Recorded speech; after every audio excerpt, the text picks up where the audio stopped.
नमस्कार, आप देख रहे हैं कंज्यूमर स्किंग। मैं हूं आपके साथ प्रशांत पांडे। आज बात एक बहुत ही अहम मुद्दे की। दरअसल दुनिया भर में 1 अगस्त को वर्ल्ड लंग कैंसर डे के तौर पर मनाया जाता है।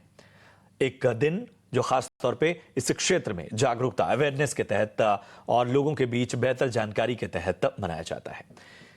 इस बीच खास तौर पे वैसे तो लंग कैंसर के जो आंकड़े होते हैं वो चिंताजनक होते ही हैं, लेकिन दिल्ली को लेकर एक रिपोर्ट आई है और ये रिपोर्ट कहती है कि दिल्ली में रहने वाले लोगों को लेकर जो Asia Pacific lung cancer policy consensus की रिपोर्ट है वो कहती है कि यहां पर वायु प्रदूषण से फेफड़ों के कैंसर के मामले लगातार बढ़ रहे हैं।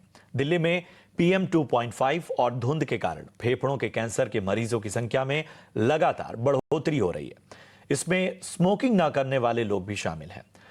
अगर बात करें दिल्ली में, तो फेफड़ों के कैंसर की एक बड़ी समस्या लगातार दायरा फैला रही है।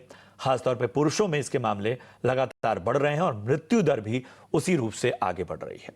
दिल्ली की हवा की गुणवत्ता सुरक्षित स्तर से 8 से 10 गुना ज्यादा खराब है। जर्नल ऑफ थोरेसिक ऑन्कोलॉजी की रिपोर्ट के मुताबिक 2020 में भारत में कैंसर के 5.9% मामले यानी लगभग 6% मामले और कैंसर से होने वाली मौतों के 8.1% मामले थे। इनमें से ज्यादातर फेफड़ों के कैंसर के थे। दिल्ली कैंसर रजिस्ट्री के अनुसार दिल्ली में फेफड़ों के कैंसर के मामले बढ़ रहे हैं। पुरुषों में सभी कैंसर के मामलों में 1988 में 8.4% था, जो अब बढ़कर 10.5% हो गया है। महिलाओं में भी यह आंकड़ा बढ़ रहा है। तो ये सारी चीजें बता रही हैं कि पूरी तरह से जो लंग कैंसर का दायरा है वो बढ़ता जा रहा है। तो इसी पर हमने आज खास चर्चा रखी है और हमारे साथ 3 बेहद खास मेहमान जुड़ रहे हैं। डॉक्टर अंशुमान कुमार हैं, प्रिंसिपल डायरेक्टर और unit head surgical oncology max health care से। डॉक्टर अंशुमान, आपका बहुत बहुत स्वागत। डॉक्टर मोहन पी जॉर्ज हैं, कंसल्टेंट हैं, क्लीन एयर और mobility centre for science and environment यानी CSE से। डॉक्टर मोहन, आपका भी बहुत बहुत स्वागत। हमारे साथ डॉक्टर विवेक नांगिया हैं, वाइस चेयरमैन है, head pulmonology department max super speciality hospital Delhi Saket से। डॉक्टर नांगिया, आपका भी बहुत बहुत स्वागत। तो सबसे पहले डॉक्टर अंशुमान, मैं आपके पास आना चाहूंगा। आप भी इस रिपोर्ट से गुजरे होंगे और वैसे प्रदूषण को लेकर दिल्ली के बारे में जो रिपोर्ट आती है वो चौंकाती नहीं है, लेकिन सबसे ज्यादा जो बड़ी बात है वो ये है कि इससे लंग कैंसर के बढ़ते मामले। क्या आपको लगता है कि लोग फर्क नहीं कर पाते कि स्मोकिंग से होने वाले लंग कैंसर और इस प्रदूषण से लंग कैंसर इफेक्ट को? बिल्कुल। पहले तो लोगों को यही कंफ्यूजन रहता था कि वायु प्रदूषण से फेफड़े का कैंसर हो भी सकता है क्या? ये सच्चाई है, वायु प्रदूषण से फेफड़े का कैंसर होता है। खास करके इंडिया से कुछ कैंसर, जो फेफड़े कैंसर की रिपोर्टिंग होती है, इंडियन फीमेल नॉन स्मोकर, मतलब भारतीय महिला जिन्होंने कभी स्मोकिंग नहीं की है, उनमें एक फेफड़े का कैंसर जो EGFR पॉजिटिव, एक मॉलिक्यूलर मार्कर पॉजिटिव आता है, तो स्पेशल इंडिया के लिए टर्मिनोलॉजी बनाएंगे। तो वायु प्रदूषण से जो कैंसर होता है, अगर हिस्टोपैथोलॉजी जिसको टेक्निकल हम कहते हैं, तो स्मोकिंग से जो कैंसर उसी टाइप का कैंसर होगा। लेकिन स्मोकिंग, पैसिव स्मोकिंग या वायु प्रदूषण, वायु प्रदूषण एग्जैक्टली वैसे ही संबंध रखता है जैसे एक इंसान पूरे दिन में कितनी सिगरेट पीता है और कैंसर का रिस्क 5 साल में, 10 साल में कितना होगा। सेम वे दिल्ली के अगर प्रदूषण की बात करें तो आमतौर पर हम लोग अनुमान लगाते हैं कि दिल्ली में जो 8 से 10 घंटे आउटडोर रहते हैं, बाहर रहते हैं, उनका रिस्क 20 सिगरेट पर डे पीने वाले के बराबर का है। इतना ये चौंकाने वाली चीज है। Valid point doctor Anshuman. और मैं अब जरा डॉक्टर विवेक आपके पास आऊंगा। क्या इस बदलती दुनिया में हर एज ग्रुप में अगर हम देखें तो अब फेफड़े कमजोर हो रहे हैं? एक तो कोविड इफेक्ट तो हमने देखा ही, उसमें भी हमने हमेशा यही बात की कि जिनको पहले से जिनके फेफड़े कमजोर हैं, जिनको पल्मोनोलॉजी डिजीजेस हैं, उन पे खतरा था। लेकिन अब एक ऐसा खतरा जिसका नाम सुन के ही डर लगता है। जी, thank you. So basically air pollution से हमारे ना सिर्फ लंग्स को पर पूरी बॉडी के ऊपर असर आता है, इंक्लूडिंग ब्रेन, हार्ट, किडनीज। क्योंकि अल्टीमेटली जो एयर पोल्यूशन क्या होता है, एयर पोल्यूशन के अंदर जो पार्टिकुलेट मैटर होता है 2.5 माइक्रोन से भी छोटा, जब हम उसको इनहेल करते हैं और लंग्स के अंदर जाता है, लंग्स के अंदर जाके एक इन्फ्लेमेटरी कैस्केड कॉज करता है, जिसकी वजह से सारे अंगों के ऊपर धीरे धीरे असर आता है। सो अगर हम लंग्स से शुरू करें, तो बच्चों में आजकल हम देख रहे हैं एस्मा बहुत कॉमन हो गया, एलर्जीज बहुत कॉमन हो गई हैं, रिपीटेड रेस्पिरेटरी ट्रैक्ट इन्फेक्शंस बहुत कॉमन हो गए हैं। बच्चे बहुत फ्रीक्वेंटली हमारे पास आते हैं खांसी, जुकाम, नजला की वजह से। इनफैक्ट पहले स्टडीज भी की गई हैं जिसमें यह देखा गया है कि दिल्ली में जो स्टूडेंट्स बच्चे हैं, उनके लंग फंक्शंस, और जो साउथ इंडिया के कुछ ऐसे टाउन्स थे जहां पे ग्रीनरी बहुत ज्यादा है और प्रदूषण इतना नहीं है, उनके लंग फंक्शंस को जब कंपेयर किया गया है तो डेफिनेटली दिल्ली के बच्चों के लंग फंक्शंस काफी पुअर पाए गए हैं। इनफैक्ट बच्चे पैदा होने से पहले ही जब मदर्स प्रेग्नेंट होती हैं, उस टाइम पे भी फीटस के ऊपर एयर पोल्यूशन का इंपैक्ट होता है। इंट्रायूट्राइन ग्रोथ रिटार्डेशन हो सकती है, स्लो प्रोग्रेस हो सकती है, मेंटल डेवलपमेंट स्लो हो सकती है बच्चों की। उसके बाद अडल्टहुड में तो अब हम देख रहे हैं आजकल जो नॉन स्मोकिंग स्पेशली लेडीज हैं, उनमें लंग कैंसर काफी कॉमन होता जा रहा है। और लंग कैंसर के अलावा अगेन जो अडल्ट हैं उनके अंदर asthma, chronic obstructive pulmonary disease, hypersensitivity pneumonitis, allergies, respiratory tract infections, ये बहुत कॉमन हो गए हैं। इसके अलावा एयर पोल्यूशन की वजह से हार्ट के ऊपर असर पड़ सकता है, लोगों को हार्ट अटैक्स हो जाते हैं। ये देखा गया है कि जब भी दिल्ली में प्रदूषण बढ़ा है, सो हमारे यहाँ पे हॉस्पिटल्स में एडमिशन रेट्स पेशेंट्स का जो कि हार्ट अटैक के साथ आ रहे हैं, आजमा के साथ आ रहे हैं, सीओपीडी के साथ आ रहे हैं, सिग्निफिकेंटली बढ़ जाता है। इसके अलावा ब्रेन स्ट्रोक भी इनके साथ लिंक्ड है, सडन कार्डियक डेथ्स भी इनके साथ लिंक्ड है। सो एयर पोल्यूशन की वजह से सिर्फ लंग्स ही नहीं पर पूरी बॉडी के ऊपर इंपैक्ट आता है। इतना गंभीर खतरा है और शायद हमने इस समस्या को यूं ही छोड़ रखा है, क्योंकि समाधान जो निकलता है वो बहुत ज़्यादा असरदार हो, तात्कालिक ज़्यादा होता है, लॉन्ग टर्म सॉल्यूशंस हमें कम देखने को मिलते हैं। एक चीज़ पूरी तरह से इसमें है कि आखिर वजह क्या है, आखिर इसके पूरे अहम फैक्टर्स को देखे कैसे, और मेरे ख्याल से डॉक्टर मोहन से बेहतर इसे कोई नहीं समझा सकता। डॉक्टर मोहन, सीएससी तो वक्त वक्त पर अलार्म देती रही है, बताती रही है कि दिल्ली किस तरह से गैस चेंबर बनती जा रही है। एक तरह से इमरजेंसी के तौर पर भी इसको नोटिफाई किया गया कि कम से कम इस बाबत भी स्थितियां सुधरें। लेकिन आपको लगता है कि हम शायद शॉर्ट टर्म सॉल्यूशंस ज्यादा खोज रहे हैं, लॉन्ग टर्म प्लानिंग का अभाव नजर आ रहा है? Yes, you are absolutely right. Somewhere we are finding the shortcuts. छोटे छोटे तात्कालिक उपाय जो आपने बोला वो कर रहे हैं। अब मे बी वाटर स्प्रिंकलिंग और road cleaning, that type of thing, लेकिन हम कहीं ये पूरा सर्वेक्षण करके हम इस कार्य को नहीं कर रहे हैं कि इसका एक्चुअल कारण क्या है। अब अगर कारण की बारे में बात करें तो of course there is argument कि Delhi is the most studied city. 4-4, 5-5 source apportionment study हम कर चुके हैं, हमारे पास सारा डेटा अवेलेबल है, लेकिन कहीं ना कहीं हम उस पर एक्शन लेने में चूक रहे हैं। क्योंकि एक तो दिल्ली जो है इसका ज्योग्राफिकल एरिया सिर्फ 1500 स्क्वायर किलोमीटर है, highest population density, highest vehicular density, और जब हम इसकी बात करते हैं तो उतना ही इमिशन भी आ रहा है। पार्टिकुलेट मैटर जिसका हम हर समय बात करते हैं वो तो हाई है ही, लेकिन अन्य जो गैसेस आ रही हैं, अब जब कार्सिनोजेंस की बात करते हैं, बेंजीन, टोल्यून, xylene, इनके बारे में हम बात ही नहीं कर रहे हैं, जबकि उनका वैल्यू हमारे पास अवेलेबल है। We have very high values in ambient. NOx बढ़ रहा है, ओजोन बढ़ रहा है, और जैसा कि डॉक्टर साहब ने बताया वो पार्टिकुलेट अंदर जाते हैं, लंग्स में जाते हैं, लेकिन वो पार्टिकुलेट सिर्फ कॉमन डस्ट नहीं है, उसके साथ जो टेल पाइप इमिशन हुआ है, रोड पर जो रिसस्पेंशन डस्ट है, उसके जो टॉक्सिक पार्ट थे, जो इंडस्ट्री से डिफरेंट टॉक्सिक चीजें निकली थी, उसका हैजार्ड वैल्यू पर हम ध्यान नहीं दे रहे। इसी का कारण है कि हम पर हेल्थ इंपैक्ट पड़ते जा रहे हैं। लंग जो है, of course that's the first part, जहां पर ये पार्टिकुलेट या जो भी चीज अंदर जा रही है वो जाके एक्शन शुरू करती है, लेकिन वो इन टर्न सारे बॉडी को इंपैक्ट। तो वास्तव में हमें दिल्ली के बारे में नहीं, हमें एक बड़े ज्योग्राफिकल एरिया के, जिसको कि हम एयर शेड मैनेजमेंट की बात करते हैं, उस पर बात करना चाहिए, तभी हम कोई प्रभावी उपाय कर पाएंगे। Valid point sir. और मैं मतलब ये बताते हुए मैं आपकी चिंता समझ पा रहा हूं। मतलब आप कह रहे हैं कि आंकड़े हैं, सब कुछ सामने है, ऐसा कुछ नहीं है कि जो चीजें समझ नहीं आ रही हैं, और उसके बावजूद हम जो एक एग्रेशन दिखाना चाहिए रोकथाम के लिए, एक प्लानिंग होनी चाहिए, उसमें हम चूक रहे हैं। मैं थोड़ा सा जिस ओर इशारा आप कर रहे थे उसमें भी आऊंगा, और जिस इंडस्ट्री पोल्यूशन की बात हो रही है और जिस तरह से हम तमाम प्रोटोकॉल्स और जो स्टैंडर्ड है उसका उल्लंघन करते हैं, उस पर भी मैं बात करूंगा। डॉक्टर अंशुमान, अब दिल्ली की हवा तो नहीं बदल सकते। समस्या ऐसी है कि ये हर सीजन में और खासतौर पे सर्दियों में बस ब्लेम गेम चलता है।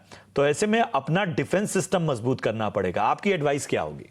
बिल्कुल आपने सही फरमाया कि सुधार इसमें हो सकता है, नहीं हो सकता है, जिसमें बार बार मैं एक ही चीज कहता हूं कि strong political will is required.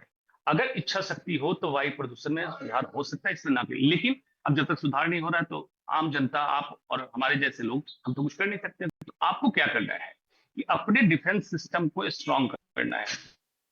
जब भी हमारे ऊपर किसी प्रदूषण का, किसी भी कैंसर फॉर्मिंग, जिसको कार्सिनोजेन बोलते हैं, अगर उसका प्रभाव आ रहा है तो हमारा बॉडी का डिफेंस सिस्टम क्या है, मतलब कैसे हम फाइट करते हैं उस चीज को ताकि वो रिपेयर हो जाए, कैंसर में तब्दील ना हो। डिफेंस सिस्टम से मतलब है कि आप योग, प्राणायाम, ऐसे खाना पीना जिससे अदरवाइज कैंसर का रिस्क नहीं बढ़ता हो, घर या जहां आप रहते हैं वो प्रॉपरली वेंटिलेटेड हो ताकि ये कार्सिनोजेन बहुत देर तक आपके इसमें जमा ना हो। अगर इन चीजों को अगर ध्यान दें तो डिफेंस सिस्टम और कार्सिनोजेन की जो लड़ाई है, डिफेंस सिस्टम जीतता रहे तो आप प्रोटेक्टेड हैं, मतलब आप सुरक्षित हैं। अदरवाइज जिस दिन कार्सिनोजेन जीत गया और डिफेंस सिस्टम कमजोर पड़ा तो कैंसर का रिस्क बढ़ जाए। जी बिल्कुल। तो शायद हमारी सेहत है, हमें थोड़ा और ज्यादा अलर्ट रहना होगा, हमें और ज्यादा बेहतर तरीके से इसे देखना होगा। डॉक्टर नांगिया, एक तो ठीक है कि पोल्यूशन और बाकी चीजों से, क्या अगर हम इस पोल्यूशन वाली स्थितियों से किसी बेहतर जगह को शिफ्ट करते, क्योंकि हम ये देख रहे हैं कि बहुत सारे प्रोफेशनल्स ने दिल्ली, एनसीआर, गुड़गांव, इन इलाकों को छोड़कर किसी और बेहतर इलाके में, मतलब खासतौर पे साउदर्न स्टेट्स में, क्या इससे प्रभाव पड़ता है? मतलब क्या स्थितियां बेहतर होती हैं अगर किसी तरह का डैमेज शरीर को होना शुरू हो गया है इनिशियल डेज पे? अमेरिका में कुछ स्टडीज की गई थी जहां पे उन्होंने ये देखा था कि जो लोग पोल्यूटेड एरियाज में रहते हैं और उसके बाद कहीं और जाके शिफ्ट कर जाते हैं तो डेफिनेटली उनके लंग फंक्शंस इंप्रूव करने शुरू करते हैं। डेफिनेटली ये बात मानना बिल्कुल ठीक है कि इम्पैक्ट अच्छा रहेगा अगर आप यहाँ से शिफ्ट कहीं और करते हैं जहां पे एयर पोल्यूशन कम है।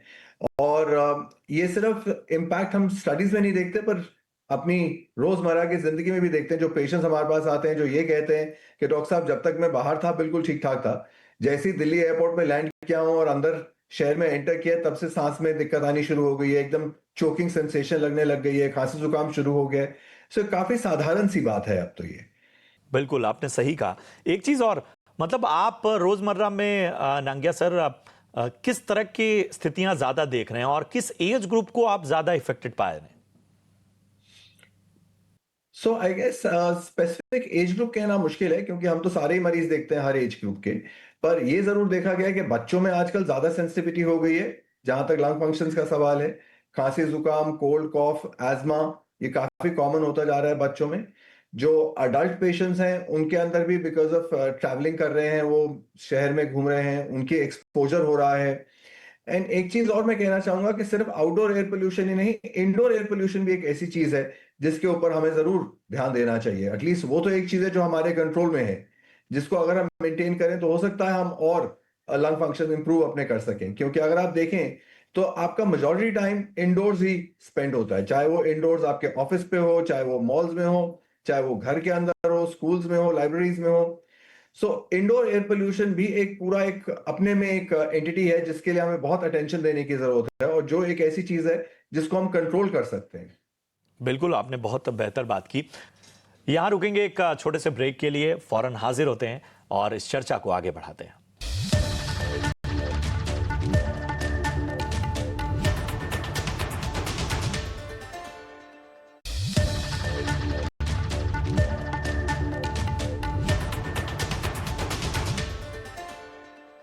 ब्रेक के बाद स्वागत है आपका और आप देख रहे हैं कंज्यूमर स्किंग। आज बहुत ही अहम विषय पर हम चर्चा कर रहे हैं। चलिए इस चर्चा को आगे बढ़ाते हैं, बाकी पहलुओं को खास तौर पे देखते हैं। डॉक्टर अंशुमान, हमें ये बताइए कि दिल्ली की आबो हवा तो खराब है, स्थितियां खराब हैं, लेकिन हम कैंसर के बढ़ते मामले देश के रूरल इलाकों में भी देख रहे हैं। इसकी क्या वजह है? देखिए, इसको ऐसे सबसे पहले तो शहरों में जो कैंसर बढ़ा उसके पीछे की सबसे बड़ी वजह थी अनप्लान्ड अर्बनाइजेशन, मतलब बेतरतीब शहरीकरण करना, जिसमें जो इंसान जब रहता है कहीं भी, कोई जीवित जंतु, जीव, पशु, सबको मिला के हम एक कार्बन फुटप्रिंट जनरेट करते हैं। मतलब हमारे द्वारा कितनी गंदगी वातावरण में फैलाई जा रही है, गाड़ियों से लेके सारी चीजों की, और उसको न्यूट्रलाइज करने के लिए हमारे इकोसिस्टम, मतलब पेड़ पौधे, जंगल, तालाब, नदी, ये कैसे हैं जो न्यूट्रलाइज कर रहे हैं। तो दिल्ली एनसीआर में अगर देखेंगे तो कार्बन फुटप्रिंट काफी पॉजिटिव है। इसका मतलब ये है कि कार्बन फुटप्रिंट ज्यादा जनरेट हो रहा है, उसको न्यूट्रलाइज मतलब खत्म करने के लिए जो हमारे पास रिसोर्सेज चाहिए ना के बराबर है। साउथ ईस्ट एशियन कंट्री में एक कंट्री भूटान है जो निगेटिव कार्बन फुटप्रिंट में चलता है, मतलब जितना प्रदूषण वो पैदा करता है उससे ज्यादा उसके पास ग्रीन जोन है। तो शहरीकरण का तो ये हो गया। गांव में अब शहर गांव का फासला बिल्कुल बदलता जा रहा है। गांव के लोग भी उन आदतों के, गंदी आदतों के शिकार हो रहे हैं जो शहर के लोग थे, मतलब फास्ट फूड, प्रोसेस्ड फूड का खाना, और जो भी चीजें बेतरतीब, बेवजह की कार्बोहाइड्रेट रिलेटेड डाइट खाना, बेसमय खाना, नशे की लत और सेडेंटरी हैबिट। जैसे गांव के लोगों का माना जाता था कि चलते फिरते हैं, काम करते हैं, जो शहर की तरह होते जा रहे हैं। तो अब ये फासला खत्म होता जा रहा है, तो शहर की बुराइयां गांव तक पहुंच गई, लेकिन गांव की अच्छाइयां शहर तक नहीं पहुंची। ये गैप भर दिया और कैंसर के केसेज बढ़े। डॉक्टर मोहन, ये बताइए कि जो इंडस्ट्री वाला पोल्यूशन है या जो निर्माण वाला पोल्यूशन है, खासतौर पे कंस्ट्रक्शन वाला, मतलब मैं आपको एग्जांपल ये दे रहा हूं कि मैं मुंबई में रहता हूं और मैं खुद देखता हूं कि अब कोई ज्यादा प्रोटोकॉल नहीं फॉलो किए जाते। मतलब कोई समय नहीं देखा जा रहा है निर्माण का। मतलब एक दौर था कि हम ये देखते थे कि चाहे कोई कंस्ट्रक्शन हो रहा है, ड्रिलिंग हो रही है, उसका बड़ा समय होता था कि इतने समय नहीं की जाए, लोगों को कहीं उससे परेशानी ना हो, और ख़ास तौर पे जब पीक आवर्स हैं तो वहाँ पर इस तरह की। लेकिन हम देखते हैं कि मुंबई जैसे इलाकों में हम पेडेस्ट्रियन पे चल रहे हैं और आसपास अंधाधुंध कंस्ट्रक्शन, ऐसा कंस्ट्रक्शन कि आप ठीक से सांस नहीं ले सकते। इंडियन सिटीज का ये दुर्भाग्य है कि यहाँ निर्माण कार्य कभी बंद ही नहीं होता है। अगर जैसे मैं दिल्ली में हूं और मैं दिल्ली की बात करूं, तो मैंने यहाँ कभी ऐसा टाइम नहीं देखा कि जब निर्माण बंद हो जाए।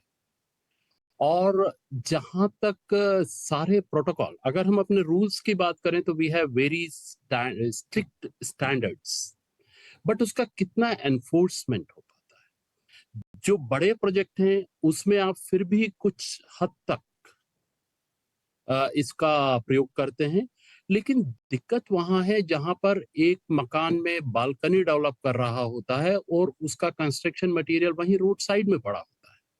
जो कंस्ट्रक्शन मटेरियल बेचते हैं वो सब रोड के किनारे बैठते हैं। हर जो गाड़ी निकलती है उसके साथ वो एयरबॉर्न होता है, और जो ही एयरबॉर्न होता है वो मैं और आप सांस में अंदर लेते हैं। तो कहीं ना कहीं इन चीजों पर हमें ध्यान देना पड़ेगा। रोड रिसस्पेंशन, डस्ट है। इंडस्ट्रीज की बात करिए आप, उन इंडस्ट्रीज में तो जहां पर इंडस्ट्रियल एरिया में है कुछ ना कुछ कंट्रोल कर रहे हैं, कुछ ना कुछ नियम है, उनका फॉलो होता है, उनका इंस्पेक्शन होता है। लेकिन वो इंडस्ट्री जो अनऑर्गेनाइज्ड इंडस्ट्रियल एरिया में चल रही है, इंडस्ट्रियल एरिया के बाहर चल रही है, उन पर तो कोई कायदा ही नहीं लागू होता है। दे बर्न एनीथिंग। दिल्ली में हम बात करते हैं कि सर सारा इंडस्ट्रियल एस्टेट जो है, जो भी एयर पॉल्यूटिंग यूनिट है, that's all working on the gas. But just उसके बाहर वो एक इंडस्ट्री जो कि इंडस्ट्रियल एरिया में नहीं है, वो कुछ भी जला सकती है। It may be from tyres to anything which can burn. वही चीज दिल्ली के ज्योग्राफिकल एरिया के बाहर भी। तो हमको ये चीज देखना पड़ेगा कि जो भी इंडस्ट्री है उससे क्या इमिशन हो रहे हैं और उसको स्ट्रिक्टली हम कैसे रोक पाएंगे। नियम हमारे पास बहुत अच्छे नियम है, बहुत अच्छे स्टैंडर्ड है, स्ट्रिक्ट है, लेकिन ये मानकर कि उसको मैंने लाइसेंस दे दिया है, कंसेंट दे दी है और वो सब कुछ का पालन करेगा, ये जरूरी नहीं है। उनकी लगातार जांच होनी चाहिए और उसका फॉलो अप करके उस पर एक्शन लेना चाहिए। ये कहीं ना कहीं डिटरेंट होना चाहिए कि अगर मैं एक्सीड कर रहा हूं तो मेरे पे एक्शन होगा, मेरी इंडस्ट्री बंद कर दी जाएगी। बिल्कुल। और शायद हमें कुछ इंटरनेशनल जो एग्जाम्पल्स हैं कई देशों के, जहां एक तरह का जुर्माना इतना बड़ा होता है इस तरह की गतिविधियों पे कि वो एक लाइफ टाइम सबक होता है इस तरह की किसी भी वायलेशन का, उस तरह के स्टैंडर्ड्स को अपनाना होगा। अंशुमान जी, किस एज ग्रुप पर आप ज्यादा खतरा देखते हैं, खासतौर पे हम जब लंग कैंसर की बात करते हैं? मतलब वो उम्र क्या होती है जहां से ये जो है वो ज्यादा कहीं ना कहीं आपके लिए घातक हो जाता है? देखिए, आज तो लंग कैंसर डे है। अगर लंग कैंसर की बात करें तो आम तौर पे हम मानते हैं कि लंग कैंसर के लिए एक्सपोजर और वीक डिफेंस सिस्टम, इन दोनों की लड़ाई को 10 से 15 साल अगर हो जाए तो लंग कैंसर हो सकता है। हालांकि एक अमेरिकन यहाँ आए थे एम्बेसी में, बाद में उन्होंने हमारे इंडिया के बहुत प्रेस्टिजियस न्यूज़पेपर में एक आर्टिकल लिखा। जब उनका यहाँ 3 साल पोस्टिंग खत्म हुई, हाफ पेज का आर्टिकल आया था इंग्लिश न्यूज़पेपर में, जिसमें उन्होंने यही लिखा था कि दिल्ली में आने के बाद 1 हफ्ते के बाद पहले उन्होंने अपने फैमिली को, मतलब पत्नी को, बच्चे को अमेरिका छोड़ दिया है और फिर बताया है यहाँ छोड़ने के बाद कि मेरी तो नौकरी थी, मेरी मजबूरी थी, मैं जाता तो किसी और अमेरिकन को जाना पड़ता, इसलिए मैंने बीवी बच्चों को छोड़ दिया। लेकिन दिल्ली में रहना it just like living in A gas chamber, ये वर्ड इस्तेमाल किया था। मतलब अगर यूरोपियन और अमेरिकन जो अच्छे वातावरण में, उनको अगर ला के छोड़ दिया, मुझे लगता है उनको 5 साल में कैंसर हो जाएगा। लेकिन एपिजेनेटिक एक्सचेंजेस होते हैं, जो हम लड़ते हैं जब, तो हमारे जीन में हो सकता है ऐसे बदलाव आना चालू हो गए हैं कि हम थोड़े रेजिस्टेंट हो गए हैं, लेकिन इतने भी रेजिस्टेंट नहीं हो गए हैं। कैंसर केसेस बढ़े हैं। तो आमतौर पे 50-55 साल से ऊपर उम्र होने पे लंग कैंसर के केसेस बढ़ रहे हैं। अब कुछ केसेस 35 साल 32 साल में भी ऐसे व्यक्ति में देखा गया फेफड़े का कैंसर, जिन्होंने कभी स्मोकिंग नहीं की, लेकिन दिल्ली एनसीआर में पैदा हुए, यहीं रहते थे, और जो भी आबो हवा की खराबी, साथ में खाने में मिलावट और प्रोसेस्ड फूड, बाकी जो कैंसर अदरवाइज था, इसके कारण कैंसर अर्ली एज में भी होने लगा है। Valuable insight sir. एक आखिरी सवाल के साथ मैं डॉक्टर नांगिया आपके पास आऊंगा। अपने फेफड़ों को जो कम से कम डैमेज नहीं हुए हैं या जिन पर उस तरह का असर नहीं है, उसको संभाला कैसे जाए? मतलब क्या चीजें हैं जो एक फेफड़े को बेहतर बनाती हैं? तो बेसिकली एक तो लंग एक्सरसाइजेस, डीप ब्रीदिंग, प्राणायाम, ये सब करना बहुत जरूरी है। दूसरा, अब समय आ गया है कि जब हम अपना आउटडोर मूवमेंट जो है इस पे डिसाइड करें कि बाहर का AQI लेवल कितना है। अगर तो जिसको एस्मा है, COPD है, कोई भी और लंग डिजीज है या हार्ट डिजीज है, या वैसे ही वल्नरेबल है, क्योंकि जैसे कोई कीमोथेरेपी पे है, कोई इम्यूनोसप्रेसेंस पे है, यंग बच्चे हैं, एल्डरली हैं, इन लोगों को जब एयर पोल्यूशन AQI लेवल होता है 200 से 300 के बीच में, तो बाहर कोई भी स्ट्रेनुअस फिजिकल एक्टिविटी नहीं करनी चाहिए। सिर्फ जरूरी हो तो ही बाहर निकलें, नहीं तो बाहर ना निकलें। और जब 300 से ऊपर हो तो किसी को भी स्ट्रेनुअस फिजिकल एक्टिविटी बाहर नहीं करनी चाहिए। 400 के ऊपर AQI हो तो बाहर की मूवमेंट बहुत ही रिस्ट्रिक्ट कर देनी चाहिए। जिन लोगों को ऑलरेडी लंग्स की बीमारी है, उनको अपना regular inhalers, regular treatment maintain करना चाहिए। मेरा मानना यह है कि जैसे कि ब्लड प्रेशर होता है, ब्लड शुगर होता है, उसके लिए रेगुलर ट्रीटमेंट चलता है, वैसे ही आजकल एस्मा, COPD, इन सब के लिए रेगुलर ट्रीटमेंट करना बहुत जरूरी है। सो अपने इनहेलर को छोड़े नहीं, इनहेलर लेते रहें continuously. Inhaler safe delivery mode है ड्रग्स के लिए। सो इसी तरह से आप अपने आप को हेल्दी रख सकते हैं और प्रदूषण से बच के रख सकते हैं। बड़ी अच्छी चर्चा रही डॉक्टर नांगिया, डॉक्टर मोहन, इसके साथ ही हमारे साथ डॉक्टर अंशुमान भी जुड़े। आप सभी का बहुत बहुत शुक्रिया। उम्मीद करते हैं कि ये जो जानकारी है, जो अवेयरनेस है, और इस तरह के स्पेशल डेज का मकसद यही होता है कि और ज़्यादा बातें हों, और ज़्यादा डिबेट्स हों, डिस्कशंस हों, जिससे और ज़्यादा अवेयरनेस फैले। उम्मीद करते हैं कि हमारी पीढ़ी जो इस तरह की स्थितियों में रहने के लिए मजबूर है, एक तरह से कह सकते हैं कि जिस तरह की स्थितियां हमने बनाई हैं, ये सारे बर्बादी के सामान हमने खुद तैयार किए हैं, इसमें कुछ न कुछ एग्रेशन आए और बेहतर तरीके से इस इकोसिस्टम को आगे बढ़ाया जाए। शुक्रिया करेंगे आप सभी का अपना कीमती समय देने के लिए। आगे भी इस तरह की चर्चाओं में हम आपका समय लेते रहेंगे। बहुत बहुत धन्यवाद। तो चलिए, ये था आज का कंज्यूमर इज किंग। स्वस्थ रहिए, अपने दिल, अपने फेफड़े, अपने शरीर का ख्याल रखिए और कोशिश कीजिए कि आप बेहतर हवा में सांस लें। फिलहाल हमें दीजिए इजाजत। नमस्कार।